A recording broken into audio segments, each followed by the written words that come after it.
Hi, I'm Tracey, the host of the 101 podcast, and welcome back to the fourth episode. Welcome to 101 podcast. So today's conversation, I wanted to touch on a topic that related to an incident that had happened during my stay in Malaysia. And the one that left me, I would have to say, shaken. There's still an ongoing investigation of the case. I couldn't stop thinking about it. And I was like, let's talk about it, you and I. Long story short, simply as put, a 14-year-old boy stabbed a 16-year-old girl to death at school after being rejected by her. And yes, that's the motive of the crime. He stabbed her not once, not twice, 200 times. Yes, 200. With a knife that looked more like something that you can see from like a video game rather than something that he grabbed from his mom's kitchen. So he prepared for this. Police later found out a note had been written by him that said, "Life is fake. I have won." Something along that line. And that's probably the last straw. Shift the conversations from sexism to social media. People in Malaysia and most parents with kids are now blaming social media influence that have caused this incident. And that is exactly what I want to talk about, the villain era of social media. Let's unpack. Compared to our parents' generation who wait for the morning newspaper or the 7 p.m. news, we, on the other hand, is connect to it 24/7.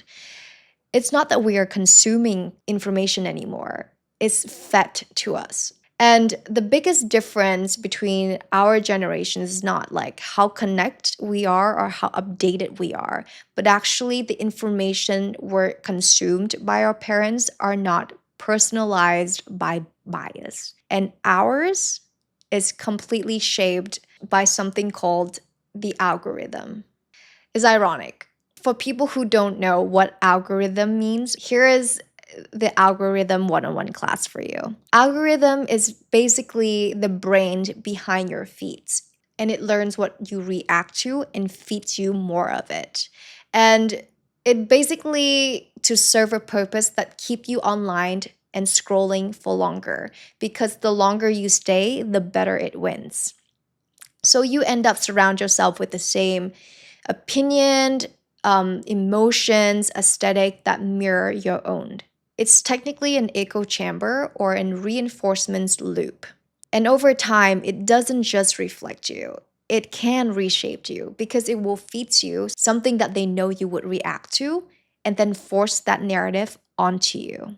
It's crazy how social medias actually work, and they are made that way. Bringing it back though, different generation can face different external realities, but from a biological standpoint, the brains matures in the same sequence, the same chemical searches and the same emotional wiring. From the age of 6 to 18, child's sense of what is true, what is normal, what is right and wrong is still being built. The difference now is what stimulates that growth. A parent has no choice than asking their parents turns out to be a trusted source by trusted adult, or else they just go outside and have real experience. But for our kids, it's just the For You page. With the developing brain of a child, they don't have a filter for credibility just yet. So the more it see of something, the more it feels real. And that's how belief is born now. It's not based on real experience. It's based on pattern. So if that loop is filled with hate, insecurity, or toxicity, that is what gets normalized. That brings us to the $1,000,000 questions. Should we ban social media for kids? Here's my 2 cents. I would have to say no. Banning it doesn't solve the problem, in my opinion, because there's something about you telling a teenager that you can't, and they have the audacity to tell you, watch me. And there's a psychology terms for this that is called the reactance theory. And I'm actually the living proof of it. It's basically when somebody feel like their freedom is being restricted or taken away from them, they will push back.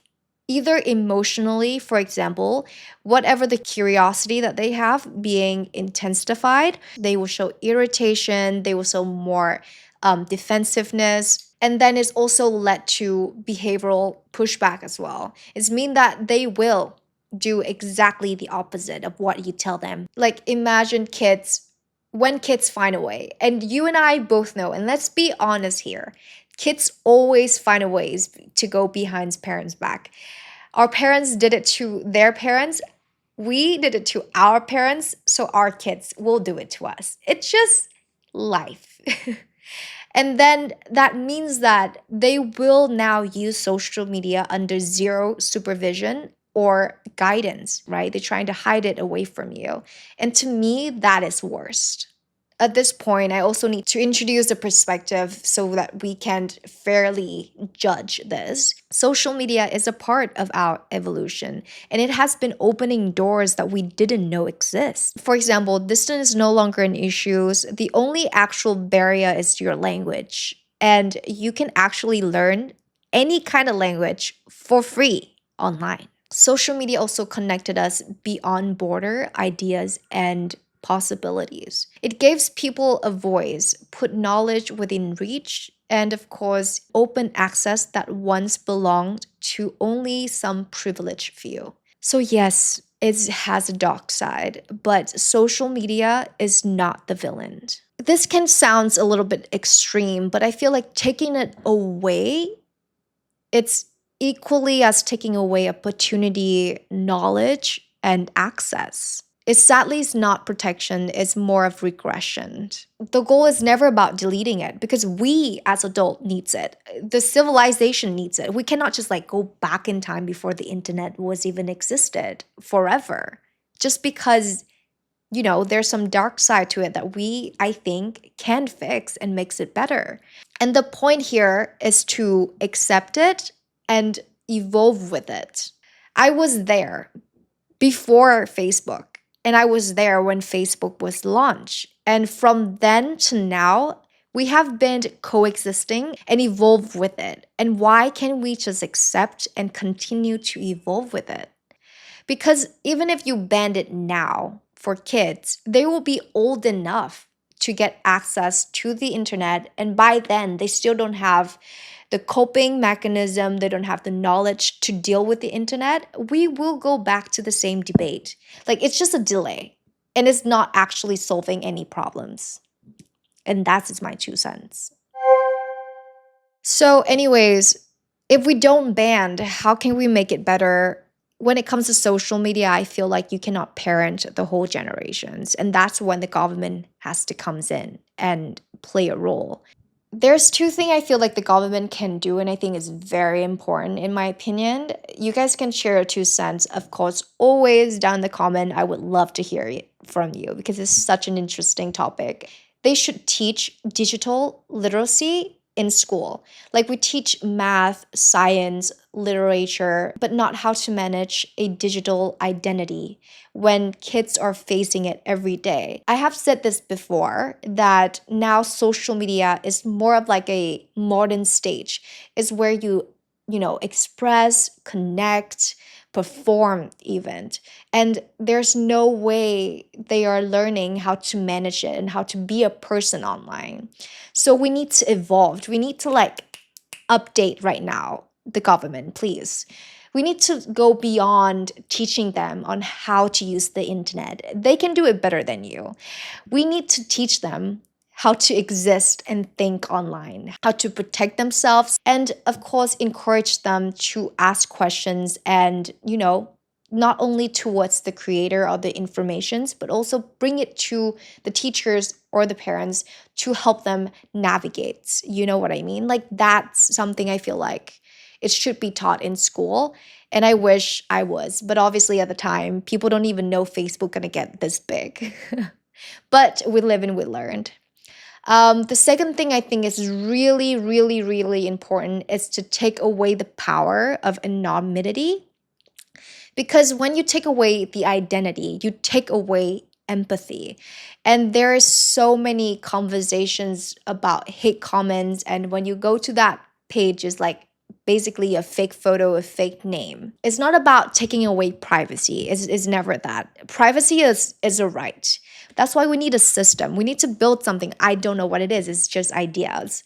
We need a system that can protect obviously freedom of expressions, but linked to the ownership of impact. Because people need to understand whatever that they say online is similarly to what they say in real life. We don't see each other, but we hear what you're saying. We read your comments and obviously your opinion. And it's leave the same effect because yes, we don't know who you are, but we know that you're being mean.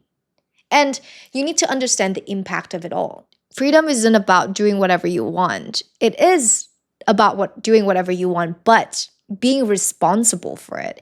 If you do it, show your face, take responsibility.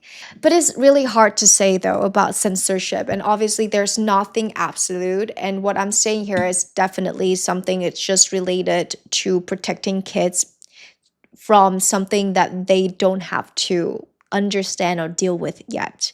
It's similar to when your family has some trouble or issue and you're very, very young. Your parents decide not to tell you about it and try to shield you away from it because your little brain will react in a way that leaves you trauma. It will give you an emotional distraught that is unnecessary because they will handle it.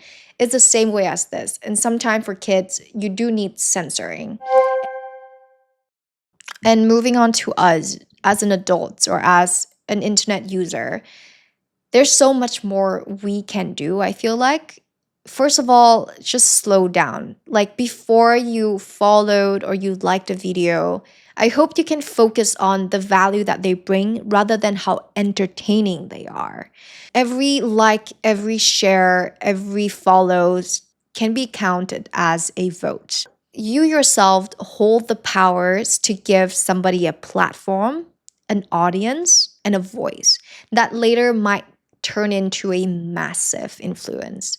Of course, it's out of your control that a public figure decide to do after the fame, but don't you feel a little guilty of making the wrong person famous? With this, I have to mention the collaboration of the century among the beauty queen herself, Miss International, is it? Miss Universe, I think. I'm not sure the title. I'm so sorry. I'm very, very bad at this. And the two very big live streamers in Vietnam, they create or co-create, or of course being aware of how the product is created and then promoted it as a supplement that helped your digestive system, and saying it is one pill or one gummy equal this much grams of fiber. It's not actually fiber. It's just this ingredient that encourage you to poop in a very unhealthy way. It's just poor decision making without any ethic. Did I used to like her? Yes, I do. Was I supporting her? I maybe at one point, but when this thing happened, I was like, ugh. She doesn't really have morals. She just do it because of the money. I'm not sure what is her motive, but probably money. It's just like so insane to me. When it came out, I couldn't believe it, but it is what it is. And do I feel guilty a little bit? Yes, a little bit. I'm not even a fan, but I used to support her. I used to be happy for her. Be mindful. Be mindful of who you make famous. So please, just think about it. And I have said this to the 30 kids that were in my workshop. I will say that again right now, that if you wanted to be a content creator, don't chase virality. Like that is short-lived. That will turn you into somebody you are not. Having a platform is a privilege. Having followers and community is a blessing. You should take more responsibility in having those things and add value to life, you know? Okay, move on to the second point. We as viewer can set boundary. It's a good way for you to understand what you can tolerate and what you cannot. And if something feels off or wrong, raise it, not to cancel them, not to bully them, but to hold them accountable. And this is actually when you created the situation that can really truly show their character, because they now can show you how they react, how they choose to fix the problem that they are being held accountable for. People don't show remorse, they don't show that they are, worth your attentions and worth your time. We moved on. People become relevant and irrelevant so fast these days. It's insane. When it comes to something that is so outrageous, I'm still seeing the Vietnamese youth speak up, and I'm so gratefully proud of it. I personally think that actually the youth has been super vocal and speak up about the wrongdoings in the world. And that's why, please don't ban social media from kids. There's still so many amazing things that we can do as, young people online. My last point is about it doesn't matter if you have one follower, 10, 100, 1,000, to a million or 1 billion, you still have people watching you. And you will eventually influence somebody without even acknowledging it and without, trying to be an influencer. And this is something that had happened to me a while back, like about a year ago. I was in so much stress. So I posted a story of me crying. At the time, I was using my social media for me, my self expression. I don't really use it for work at all.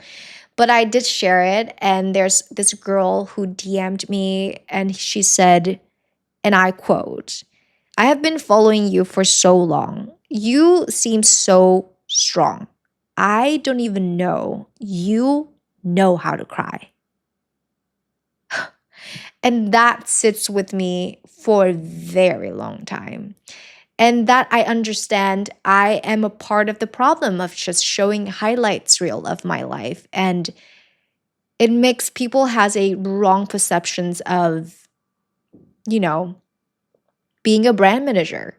Seems like you get it all together and everybody should be like that. But no, you see poem, idioms, it can be in different languages, it can be in different times, but it still applies to now because life treated the same way. We have the same challenges, maybe the different variation of the same problem, but overall, we will go through life the way that everybody goes through life. And the emotions, the distraughts, and everything will eventually comes. And that is the universal truth. And I don't want people to think that, oh my God, because of me, young girls out there think that they need to be strong and they need to portray this confident self all the time.